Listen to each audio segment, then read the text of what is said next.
Buenas noches.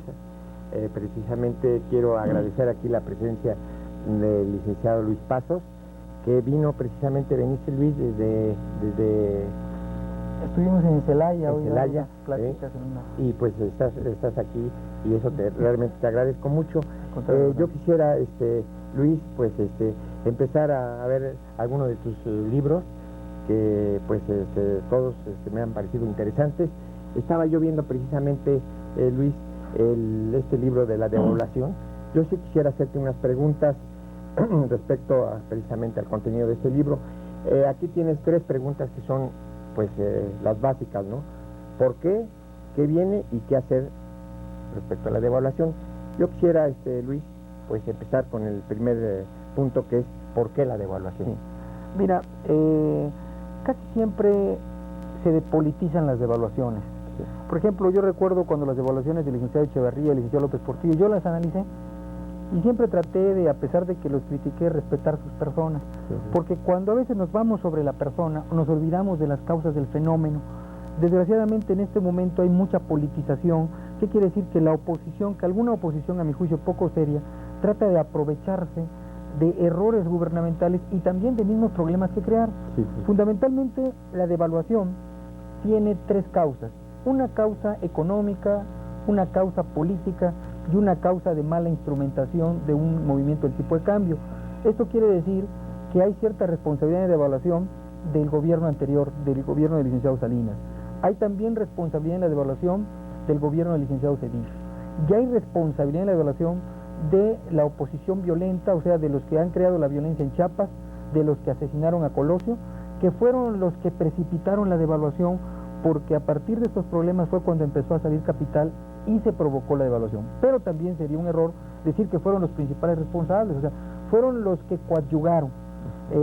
En el sexenio pasado, como yo lo explico en el libro, hubo demasiada confianza en el capital que vino. O sea, el error del sexenio pasado fue que creyeron demasiado en el extranjero, llegaron muchos dólares.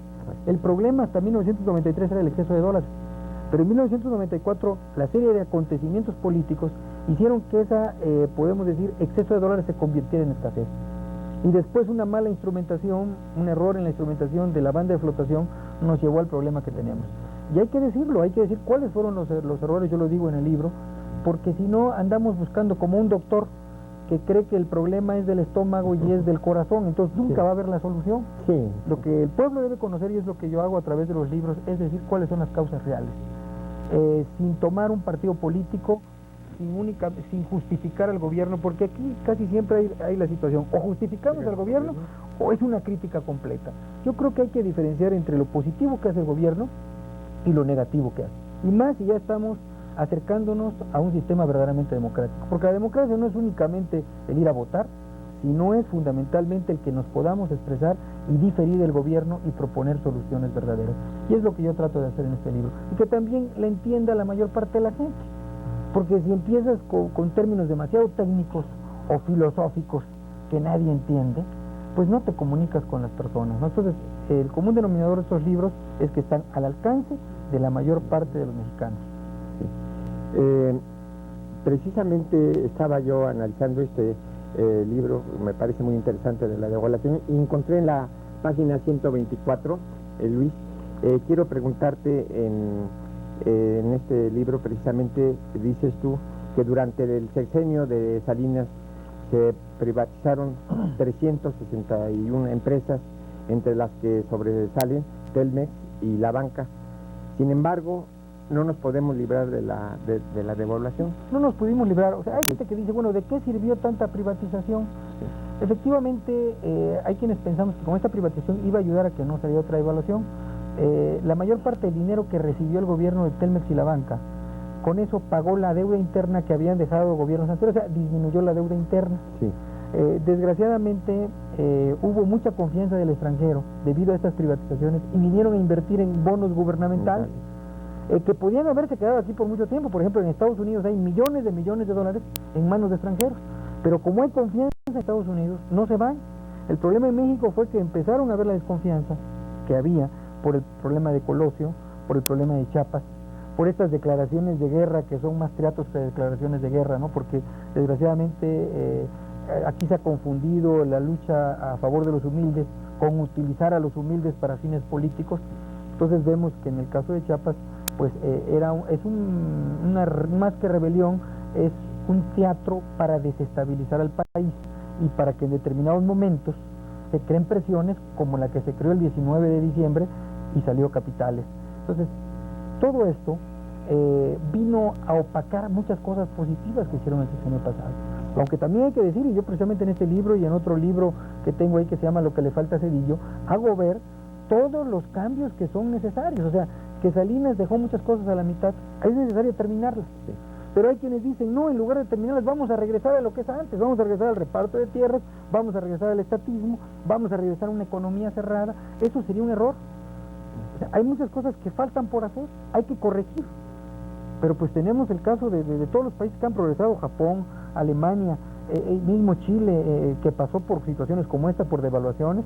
Pues ahorita de Chile es la economía más sana de todos los países de América Latina.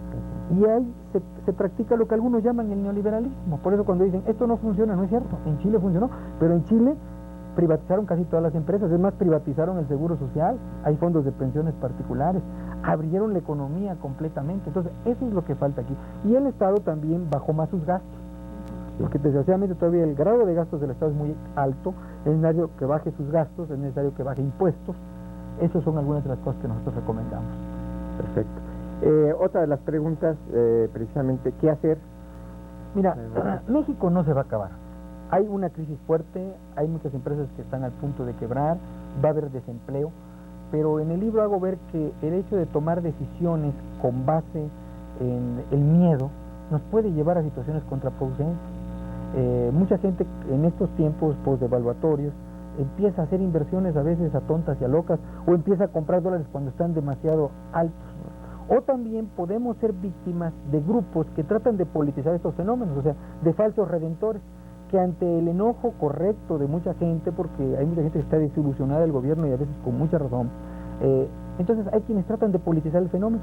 Entonces yo les digo, una cosa es que realmente podemos decir, hay razones por las que estar enojado y hay que protestar, pero protestar para que las cosas sean mejores, no para que otros utilicen ese enojo que tenemos para proponer más de lo mismo o más de lo anterior. Entonces es lo que hago ver en el libro, no dejarnos engañar, como decimos, por lobos con piel de oveja o por falsos profetas, ¿no? Que siempre hablan de los pobres y lloran por los pobres, porque es interesante ver que pues ustedes recuerdan hace muchos años un político que lloró por los pobres y pues nunca hizo nada por los pobres, y actualmente también hay por ahí un obispo que lloró por los pobres y pues no ha hecho nada por los pobres, sino que habla mucho de los pobres. Mientras yo conozco muchos sacerdotes que nunca los entrevistan, que esos sí están entre los pobres, están haciendo una labor realmente por los pobres. Pero hay otros que pues hablan de que los pobres y les salen las lágrimas ante las cámaras de los pobres, pero pues es gente que ha propiciado el odio y el enfrentamiento más que ayudar a los pobres. Perfecto. Luis, yo quisiera hacerte una pregunta muy importante que todo el mundo pues se la hace. Háblanos por favor de la cartera vencida de los bancos, porque es un problema muy grave realmente. Bueno, mira, como en todos los problemas económicos, llega el momento que hay gente que no puede pagar. Yo siempre le aconsejo a la gente dos cosas: trata de renegociar con tu banco, pero no digas que no vas a pagar, porque si tú dices que no vas a pagar, te rompe el crédito y pierdes el crédito. A los bancos tampoco le conviene que nadie le pague, porque van a quebrar. Entonces, hay los directivos de los bancos que están podemos decir, en la mejor disposición de renegociar las deudas a largo plazo. Ahora, la solución a esto, que es que la inflación se mantenga baja, que en 2 o 3 meses bajen las tasas de interés y que empiece otra vez a componerse la economía, porque efectivamente las carteras vencidas hay en algunos bancos que pues prácticamente es un porcentaje que los podía llevar a la quiebra si ellos mismos no ayudan a esas empresas con carteras vencidas. Entonces yo creo que es una cadenita y nadie se puede poner moños. Los mismos bancos también son deudores de otros bancos y tienen deudas en Estados Unidos y van a tener que renegociar la deuda. Los bancos también van a tener que renegociar la deuda a muchos clientes. Claro, los clientes también en determinado momento van a tener que dar garantías colaterales o van a tener que firmar nuevos convenios con los bancos porque en último término el dinero no es de los banqueros, es de los que hemos metido el dinero al banco. Porque hay quienes piensan que el banquero presta su dinero, no, presta el dinero de los depositantes, no puede también condonar, porque hay quienes, por ejemplo, los del movimiento del Barzón, pues quieren que les condonen. Oye, pues es que no es dinero de los bancos, es dinero de millones de mexicanos que metieron el dinero al banco. Entonces, no es fácil decir que los bancos nos condonen o poner a los bancos, a los banqueros, que a veces sí son abusivos, pero ponerlos como los ogros, ¿no? Entonces, el banco es un negocio que maneja dinero del pueblo y entonces tiene que responderle a ese pueblo, y desgraciadamente las circunstancias han hecho que muchos empresarios se coloquen en una situación de cartera vencida. La solución, como se ha hecho en otros países, es hacer renegociación a largo plazo de estas carteras. Precisamente reestructurar los créditos. Así es. Para que pueda la gente pagar a largo plazo. A un banco serio no le conviene que quiebren a quien le prestó dinero, ni le conviene tampoco quedarse con las propiedades de sus clientes. Obviamente que hay banqueros que sí tienen esa mala maña, pero que son los menos, y no son banqueros profesionales ni serios. Pues, perdón, yo aquí quería preguntarle una cosa más. ¿Y qué pasa con toda esa gente, por ejemplo, hablando de esa reestructuración, de esto que ya se veía venir? Muchos reestructuraron, renegociaron, ¿sí? Y viene la devaluación, viene esta crisis, se les irá a volver a reestructurar. Estamos hablando de una segunda reestructuración. Porque miren, esta devaluación es a la vez más dura por algunas circunstancias, pero más promisoria por otras. En las otras devaluaciones había mucho dinero, había mucha inflación. En esta devaluación, si el gobierno resiste la tentación de emitir dinero, porque emitiendo dinero pues pueden bajar los intereses a corto plazo, la gente puede comprar más, los empresarios van a vender más, pero al rato la inflación va a subir y vamos a tener devaluaciones. Pues recordemos, en 1982, por ejemplo, la devaluación fue de 473%. En 1985, 86 y 87, todos los años tuvimos inflaciones de más del 100%. Afortunadamente la inflación empezó a bajar y todo el sexenio pasado parecía que la devaluación iba a ser cosas del pasado, pero una mezcla de errores, como ya dije, y de la violencia provocada precisamente para que se devaluara la moneda, nos llevaron a esta devaluación, que también puede hacerse a corto plazo que sea menos grave si el gobierno suelta dinero, pero entonces va a haber inflación. Entonces, el problema en este momento para muchos empresarios es que van a vender poco, entonces no van a tener dinero para pagar sus deudas. Entonces, claro, ¿cómo les podría ayudar mucho el gobierno? Bueno, el gobierno podría ayudar mucho si baja impuestos, por ejemplo, el IVA al 5%, si baja las cuotas del Seguro Social, que ahí es donde debe el gobierno también hacer reestructuraciones. En el Seguro Social hay gente muy buena entre los doctores, entre las enfermeras, pero tienen desgraciadamente mucha burocracia, tienen muchos gastos innecesarios. Hay un sindicato nefasto dentro del Seguro Social que creo que debe corregirse. Si el gobierno corrige esas fallas, yo creo que entonces los empresarios van a tener más dinero para pagar sus deudas, para pagar también a su personal, ¿no? Porque en este momento es el empresario o paga su nómina, o le paga el seguro, o le paga los bancos. Entonces pues ya no sabe qué hacer, ¿no? Pagar primero, y si quiebran las empresas, pues se para el país, porque en último término los gobiernos viven de las empresas y viven de la gente que paga los impuestos. Sí, exacto. Y es que hablar de economía, licenciada Rocha, antes era como que un tema de especialistas o de gente abocada, de empresarios o de gente que tuviera que ver, ¿no?, con ese aspecto. Pero yo creo que ahora todos los mexicanos, ante esta situación, ante esta circunstancia, desde el obrero, el ama de casa, se pregunta, se cuestiona, se informa, busca ya el aspecto económico. Y a mí me encanta la idea de que a través de un libro del señor Pasos, pues podamos los mexicanos tener, ¿no?, ese acceso a la información de una manera sencilla y comprender todos esos términos que a veces no entendemos, ¿no? Y todavía no comprendemos, ¿no?, por qué se da la devaluación.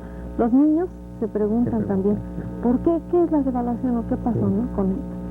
Así es, yo creo que en la medida en que más mexicanos conozcamos las soluciones verdaderas, vamos a presionar para que los gobiernos tomen las medidas correctas, porque el peligro es ese, de que ante el error que cometió el gobierno en algún aspecto, que en parte generó la devaluación, ante una violencia que generó la devaluación, podemos desesperarnos y presionar o apoyar a grupos que son destructivos únicamente, que buscan el poder pero no dan soluciones concretas. Por ejemplo, en nuestros países sabemos que hay mucha pobreza.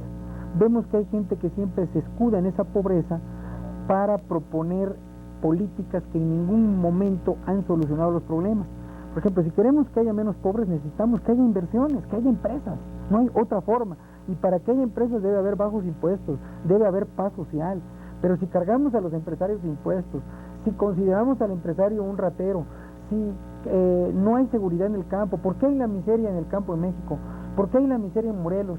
Porque en Morelos ha habido muchas invasiones, porque en Morelos casi es difícil adquirir tierras porque o son comunidades o son ejidos. Hay una inseguridad tremenda en la ciudad de Cuernavaca en años anteriores. Vemos que personas que tenían su propiedad de repente llegaron, no, pues que esto era ejido hace 40 años, o sea, tranzas que les hacían esas gentes. Pues esto no puede seguir así. La base para el progreso, hoy se lo decía yo en Celaya precisamente en una universidad que dio una plática, la base para el progreso es el respeto y la claridad en la propiedad privada. Y mientras no haya una propiedad privada clara, mientras se siga solivantando a invasores con la excusa de que es gente pobre, por ejemplo, el día de ayer en México se retiraron a mucha gente cerca del Cerro del Judío, fueron 500 granaderos. Es duro esto porque hubo pues algunas gentes inocentes que lo sacaron, pero también vemos que atrás de estos invasores hay profesionales ricos que se hacen ricos llevando a gente inocente a que invada predios. Me decían que hay muchos de estos invasores, algunos hasta con máscara, esos del superbarrio y todo, Sí, sí. que han hecho grandes fortunas Jalando gente, ¿no? Entonces esto se tiene que acabar en México, los falsos redentores. Definitivo. Licenciado Rocha. Pues quisiera hacer ya la última pregunta a Luis. La gente pregunta, ¿qué hacer con la devaluación? Bueno, yo creo que lo que tenemos que hacer es que la devaluación no se convierta en una inflación permanente y no se convierta también en un factor que vuelva a hacer caer al gobierno en un desequilibrio presupuestal. Por ejemplo, en Estados Unidos en 1994 se devaluó el dólar ante el yen, ante las monedas europeas, pero la mayor parte de los norteamericanos no se enteraron. ¿Por qué? Porque esa devaluación, además de que fue más pequeña que en México, no se tradujo en emisión monetaria ni se tradujo en inflación. Si el gobierno aguanta la emisión monetaria, si el gobierno baja impuestos, yo creo que en 4 o 5 meses los efectos de la devaluación se irán diluyendo. Pero si el gobierno emite dinero, si no hace sacrificios el mismo gobierno en cuanto a bajar sus gastos, en cuanto a amarrarse el cinturón, porque yo no creo que con programas alimentarios y todo eso se solucione, y solidaridad para mí no es la solución. Para mí la solución es que el gobierno se amarre un poquito más el cinturón, que baje los gastos para que no se genere inflación, y probablemente en 5 o 6 meses el efecto de la devaluación se irá diluyendo. No es tan fácil, vamos cuesta arriba, pero creo que si cada quien hace su parte, podemos nuevamente salir adelante. Hombre, pues qué bien. Realmente agradecerle al licenciado Luis Pazos, aquí sus interesantes opiniones. Quiero que el público también sepa que aparte de conferencista, economista y todo, es un gran deportista. El licenciado también es maratonista. Corriste la de Nueva York, ¿verdad? ¿En qué año fue?